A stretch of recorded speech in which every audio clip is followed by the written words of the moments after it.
પોતાની સાચી છે. તો શું કામ? જન્મ દેનારી ખોટી અને હું જે લઈ આવ્યો એ સાચી? તો કે હા બાપુ, કારણ કે મારી જન્મ દેનારી માં હતી ને, એ તો મને મારતી અને કહેતી કે હવે બીજી વાર જો કાંઈ કરીશ તો તને રૂમમાં પૂરી દે, બે દબા મારીને અંદર નાખી દે. પાછી 10 મિનિટ પછી હળવેક દિન દરવાજો ખોલીને પાછી જોવા આવે કે મારો લાલો સૂતો નથી ગયો ને. 2 કલાક થઈ ગઈ, મારો દીકરો બાળક છે. વળી પાછો ડબુરી એને સમજાવીને પાછી એને ખાવા દેતી. તો એના કરતા આમાં કઈ રીતે હારી? તો કે ઓલીમાં મારી ખોટી હતી ને આમાં મારી સાચી છે. એનું કારણ એક જ કે આમાં મને એમ કે છે કે હવે તને ખાવા નહીં દઉં એટલે મને દેતી જ નથી. હવે તને મારીશ એટલે મને ઈમાં મને મારે છે. મારી માં ઈ ખોટી અને આ સાચી છે. શું કામ? માથી મોટું કોઈ નહીં, પછી ભલે હોય જળથળ કે જગદીશ, અરે સૌ કોઈ નમાવે શીશ, મારી જન્મ દેનારી આગળ આલિયા.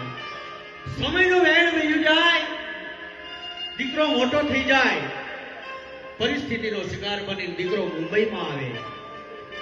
મુંબઈમાં આવી કોઈ પ્રેયસીના પ્રેમમાં પાગલ બની જાય.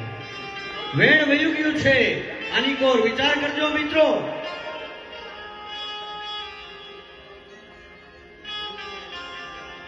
એ ગામડાની વાત છે સાહેબ. અને દીકરો મોટો થાય, મુંબઈમાં આવી જાય, જરમરિયા દીવામાં અંજાઈ જાય અને અહીંયા કોઈની સાથે પ્રેમમાં પડી જાય. અને એ પત્ની જેને કરવાની હોય, જેની સાથે પ્રેમ સંબંધ બાંધ્યો હોય, એ એમ કહેતી હોય કે દેશમાં તારી બુઢી ભલે માં હોય, પણ જો તું મને ચાહતો હોય તો તારી માનું કાળજું લઈ આવીને મને આપી દે. કાળજું? અરે તારાથી વધારે કાંઈ નથી. કાળજું શું તું ક્યાંય લઈ આવી દઉં.